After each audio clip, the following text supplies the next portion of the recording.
Chuck Wilder here. And let me tell you about my guest, Kimberly Dvorak. Dvorak. Hey, go to Facebook because she's streaming live, also periscope.com. Kimberly is an award-winning national security and border security investigative reporter for TV, radio, and print media. She's the senior foreign policy advisor for the Committee for Responsible Foreign Policy. Also TV correspondent for CW6 News San Diego, as well as One America News Network. And her website is thekdreport.com. Kimberly, how are you? I'm fine. How about yourself, Chuck? Pretty good. You know, I'm trying to think of a scenario here, right? So let's say that we've got American submarines, right? And we allow the Russian captains to steer each one of them. That's sort of what's going on right now with the voting, isn't it? Yeah, a lot to talk about. I mean, there's a lot to talk about. I'm actually going to read some of the numbers from what I've put down here because it's there's a lot of things that are going on. First, I just kind of want to start off. I really want to talk about the brouhaha with Sydney Powell over the weekend, as whether she's working with the Trump administration or not with the Trump administration. The one thing I can say about this is from a place of experience. And I think what we're watching is the CIA dox Sydney Powell. She's getting way too close to the truth.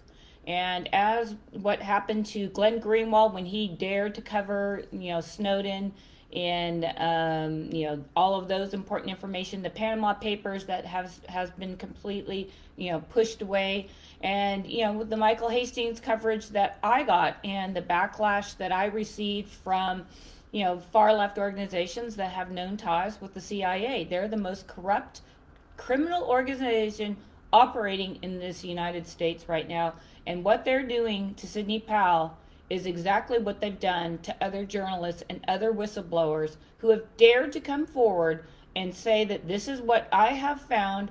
And in her case, I'm going to bring it to a court of law. She's getting too close, and you're seeing, the like I said, the public doxing, even from like Fox News, and you're seeing this with, obviously the mainstream media, and you're seeing it making the social, media wires, and they're trying to blow things out of proportion with her because she's gotten very close, and she's a very respectable attorney. She's a former prosecutor, and she's someone that, deserves to be heard, and her case deserves to be heard in a court of law, and then, let the, public flogging begin after. But what they're trying to do is go after her as they've gone after a lot of us journalists when we get too close, and they try to, put you out there and make you fearful for your life. They make you fearful for your family.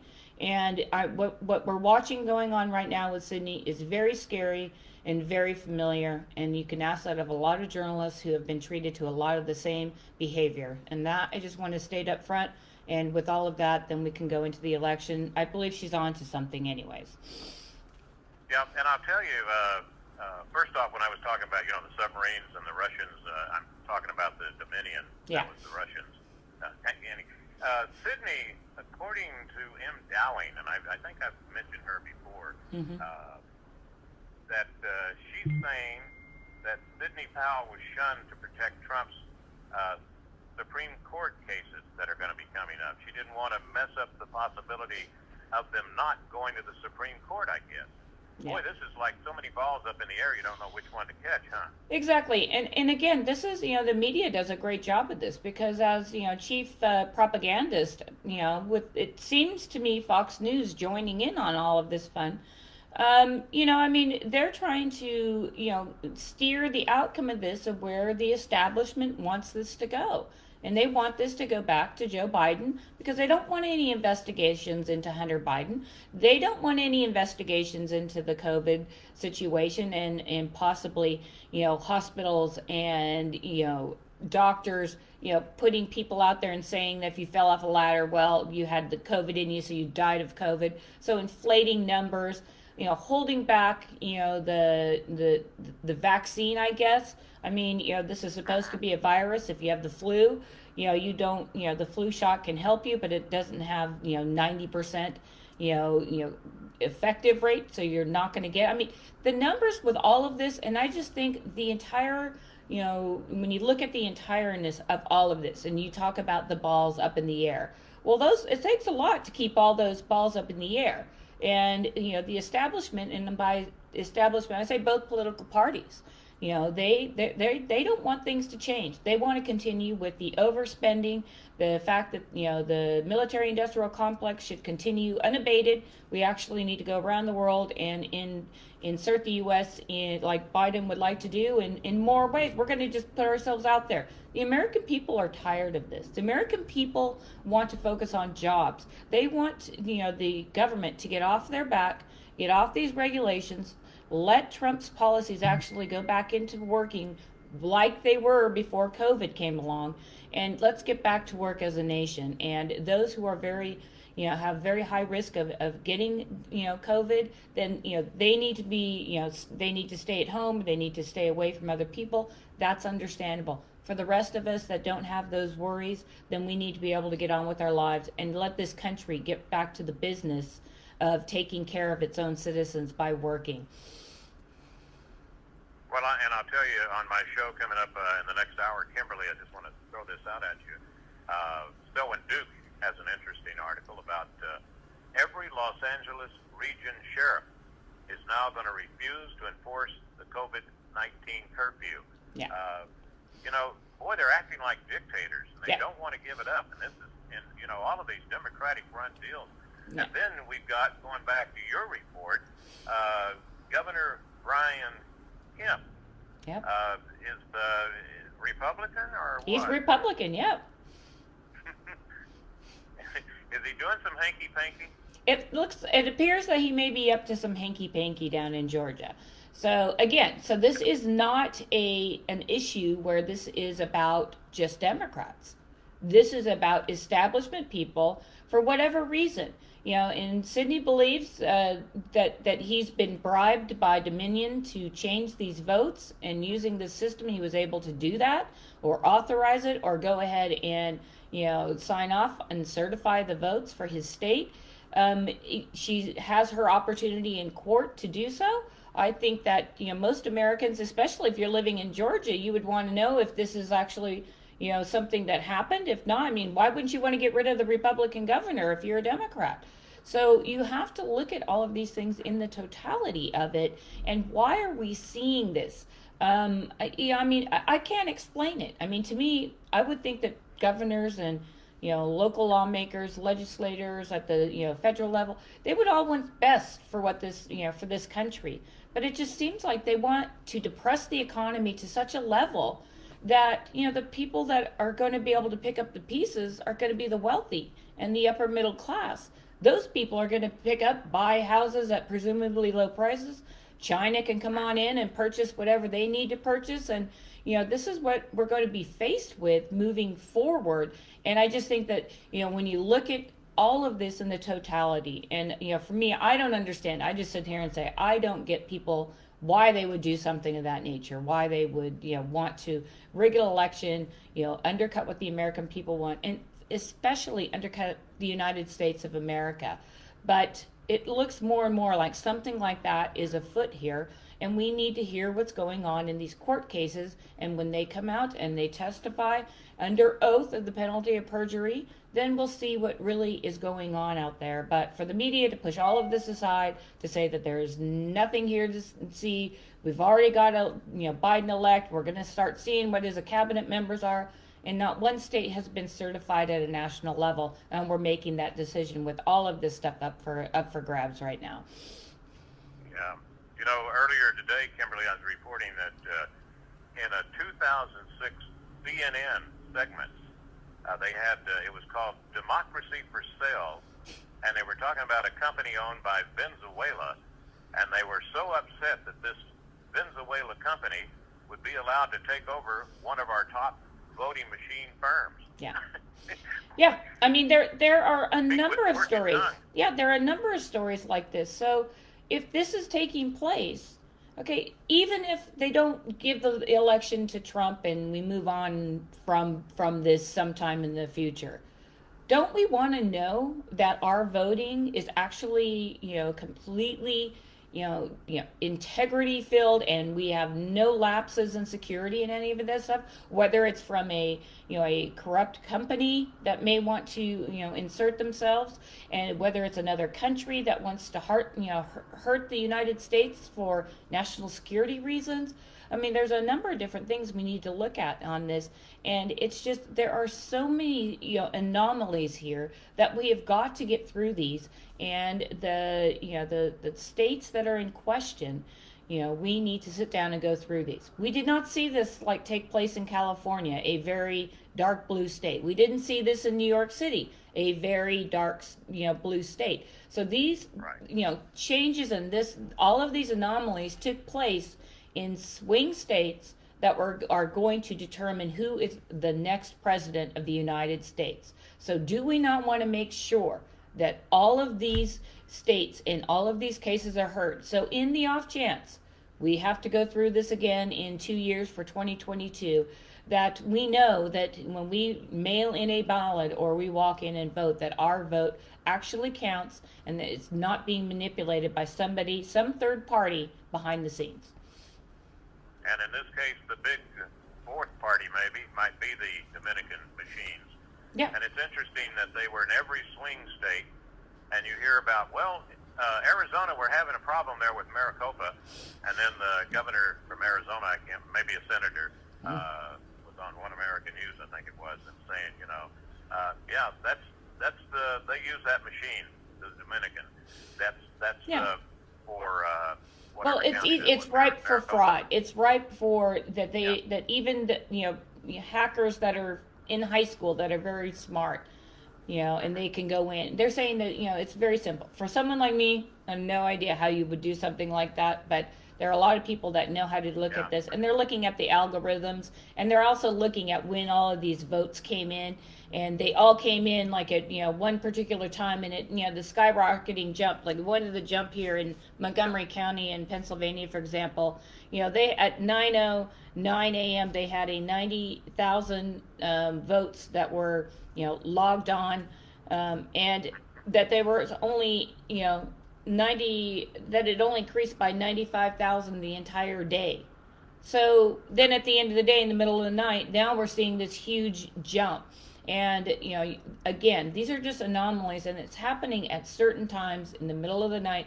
And if you look at what's going on in Michigan, which Michigan today, they've refused to certify the vote because it was a split decision, and there are just too many people that in counties actually voted that actually live in the county that can vote. So I guess we're counting babies and pets and things of that nature in Wisconsin and Michigan, we're seeing now.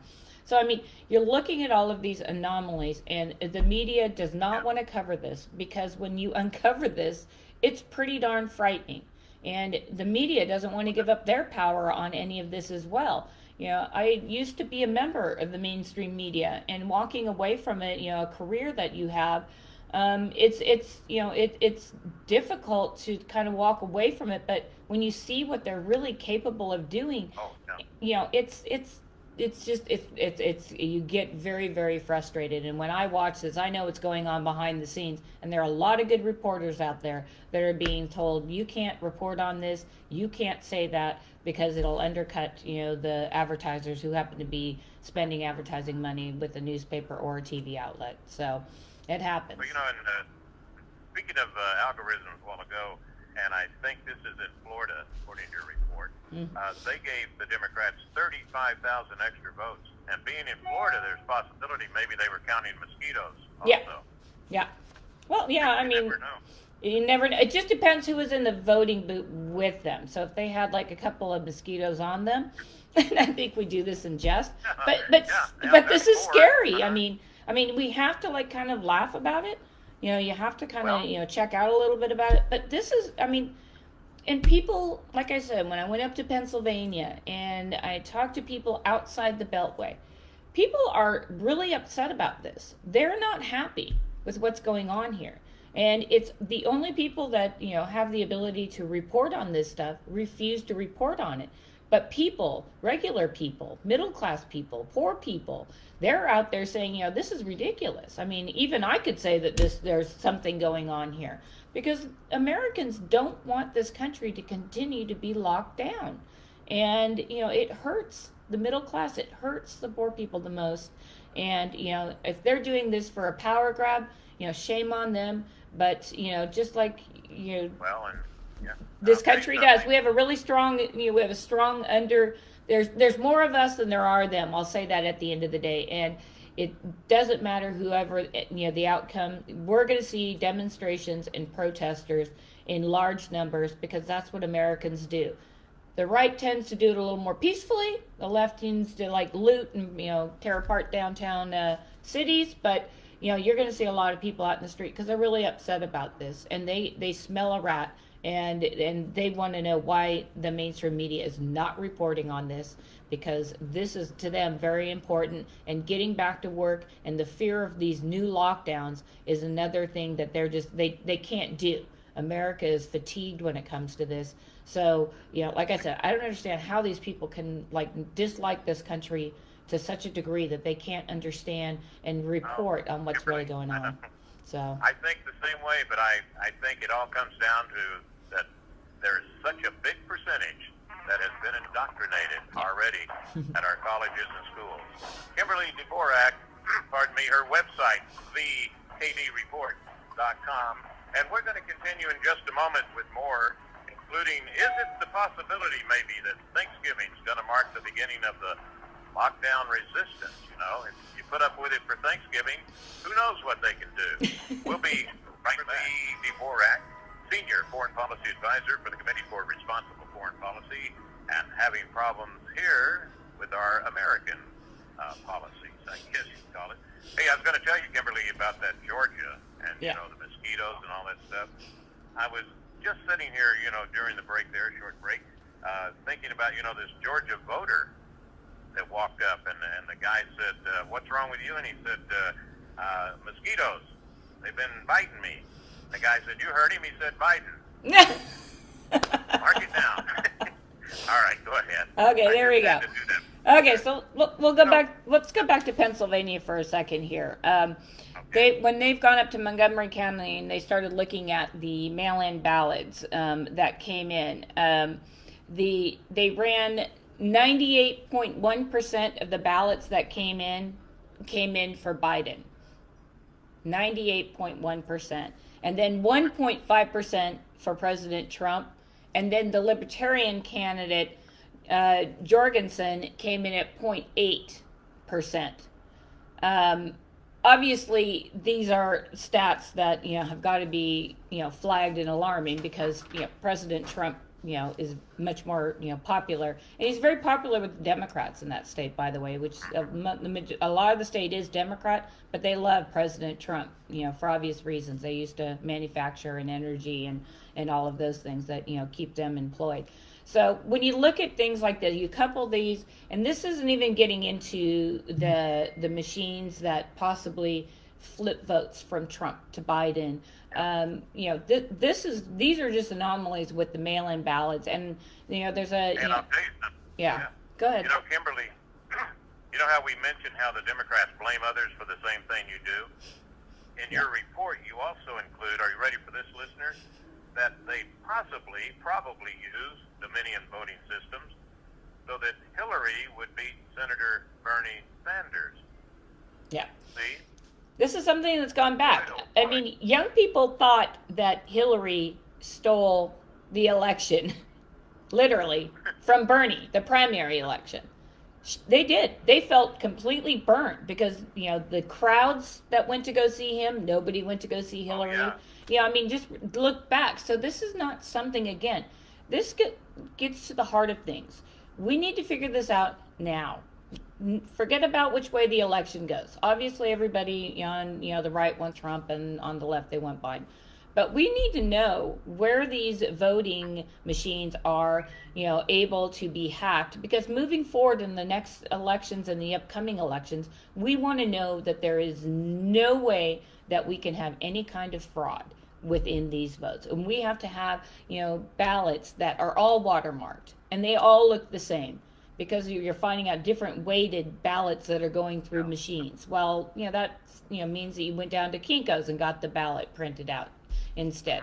So these things matter, and we need to figure this out now, because moving forward as a country, we need to know that we have the integrity of our vote, and we're not Venezuela, we're not any of these third world countries that we mock and say we have to watch, because right now the world is watching. Sydney Powell is right. The world is watching, they're taking notes, and if we don't move forward and make sure that we are doing this right, that will again put our standing within the world below, not with the leaders, with the regular people. Well, we're out of time, Kimberly, and I'll tell you, so much good stuff going on. And once again, go to thekdreport.com, Kimberly Dvorak, and catch her also whenever she pops up on TV or wherever she is. And a good place to find her is at the golf course. Right? There you go. Hey, Kimberly, thank you very much. We'll do it again. Thank you.